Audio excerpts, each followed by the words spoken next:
Assalamualaikum warahmatullahi wabarakatuh. Perkenalkan, nama saya Khadijah Hanif, NIM 210811163, mahasiswi program studi pendidikan agama Islam IAIN Syekh Nurjati Cirebon. Berikut adalah penjelasan mengenai penciptaan manusia menurut Al-Quran. Yang pertama yaitu pengertian manusia dalam Kamus Besar Bahasa Indonesia. Manusia didefinisikan sebagai makhluk hidup yang berakal budi atau mampu menguasai makhluk lain.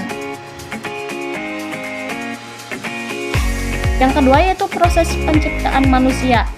Dalam Al-Quran dan hadis, penciptaan manusia setidaknya ada 3 macam.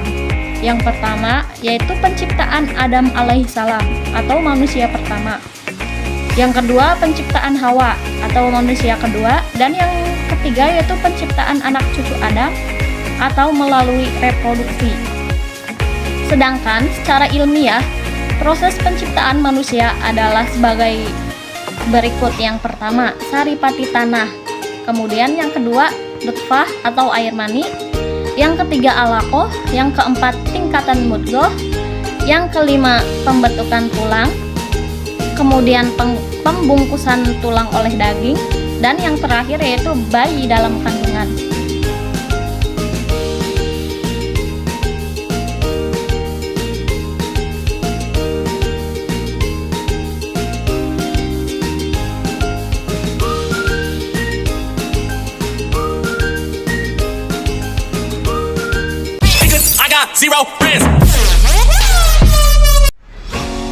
Kemudian tujuan diciptakannya manusia.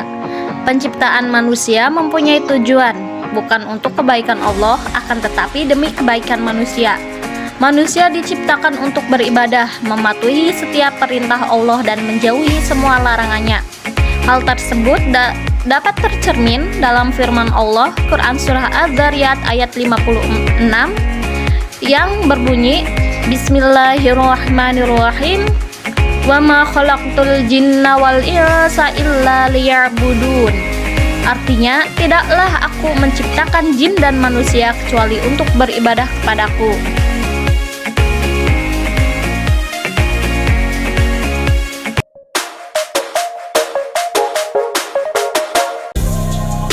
Kemudian tentang makna istilah Sabi'in, Nasara, Mukmin, Fitrah, dan Dinul Hanif.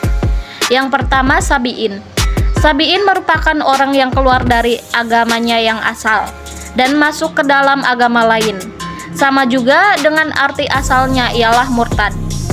Kemudian yang kedua, Nasara. Nasara secara bahasa adalah para penolong.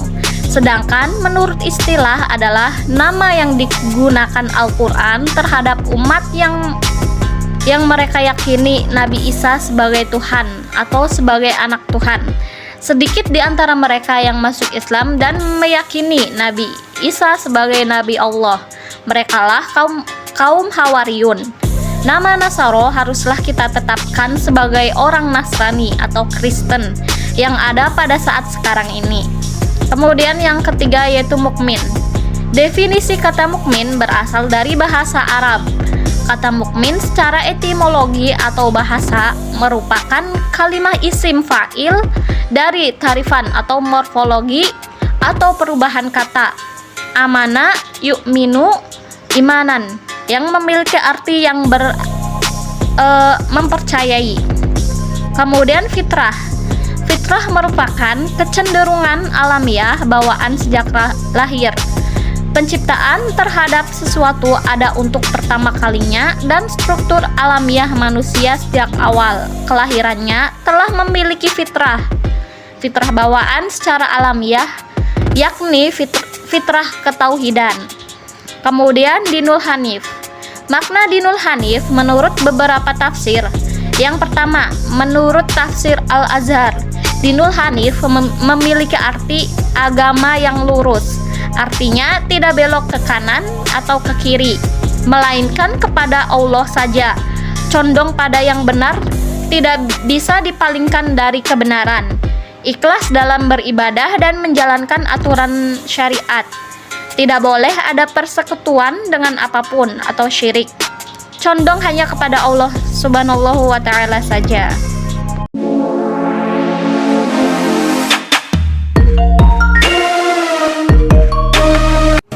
Kemudian penjelasan dan tafsir Quran Surah Al-Baqarah ayat 62. Ayatnya berbunyi, Bismillahirrahmanirrahim. Innal ladzina amanu wal ladzina hadu wan nasara sabiina man amana billahi wal yaumil akhir wa amila shalihan falahum ajruhum 'inda rabbihim wala khaufun 'alaihim wala hum yahzanun. Yang artinya, sesungguhnya orang-orang yang beriman, orang-orang Yahudi, orang-orang Nasrani, dan orang-orang Sabi'in, siapa saja di antara mereka yang beriman kepada Allah dan hari akhir serta melakukan kebajikan, pasti mendapat pahala dari Tuhannya. Tidak ada rasa takut yang menimpa mereka dan mereka pun tidak bersedih hati.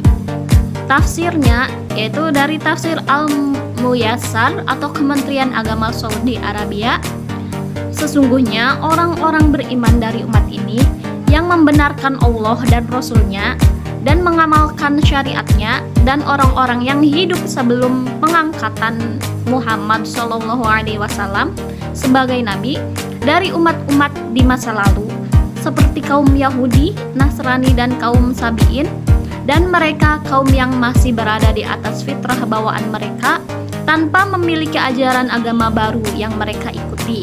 Mereka semua itu bila beriman kepada Allah dengan benar lagi murni, dan kepada hari kebangkitan dan hari pembalasan, dan beramal dengan amalan yang diridhoi di sisi Allah, maka pahala mereka akan tetap utuh bagi mereka di sisi Tuhan.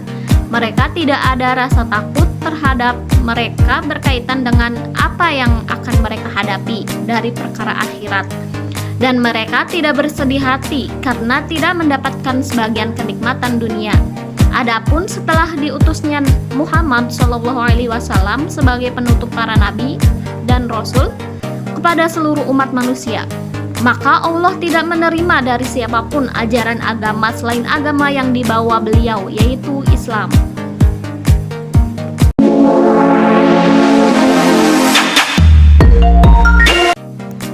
Kemudian penjelasan dan tafsir Quran Surah Al-Mu'minun ayat 12-17, yang artinya, dan sesungguhnya kami telah menciptakan manusia dari suatu saripati berasal dari tanah. Kemudian kami jadikan saripati itu air mani yang disimpan dalam tempat yang kokoh, rahim. Kemudian air mani itu kami jadikan segumpal darah. Lalu segumpal darah itu kami jadikan segumpal daging. Dan segumpal daging itu kami jadikan tulang belulang. Lalu hilang belulang itu kami bungkus dengan daging. Kemudian kami jadikan dia makhluk yang berbentuk lain. Maka maha sucilah Allah pencipta yang paling baik. Kemudian sesungguhnya kamu sekalian akan dibangkitkan dari kuburmu di hari kiamat. Tafsir Ibnu Katsir. Allah Subhanahu wa Ta'ala berfirman, menceritakan permulaan kejadian manusia yang dibentuk dari saripati tanah, yaitu Adam alaihissalam. Allah menciptakan Adam dari tanah liat kering yang berasal dari lumpur hitam yang diberi bentuk. Al-A'mashi telah meriwayatkan dari Al-Minhal Ibnu Amr dari Abu Yahya dari Ibnu Abbas sehubungan dengan makna firman-Nya, dari suatu saripati berasal dari tanah. Al-Mu'minun ayat 12, yakni dari saripati air. Mujahid mengatakan sehubungan dengan makna min sulalatin, artinya dari air mani anak Adam. Ibnu Jarir mengatakan sesungguhnya manusia pertama dinamakan Adam karena ia diciptakan dari tanah liat. Qatadah mengatakan bahwa Adam diciptakan dari tanah liat.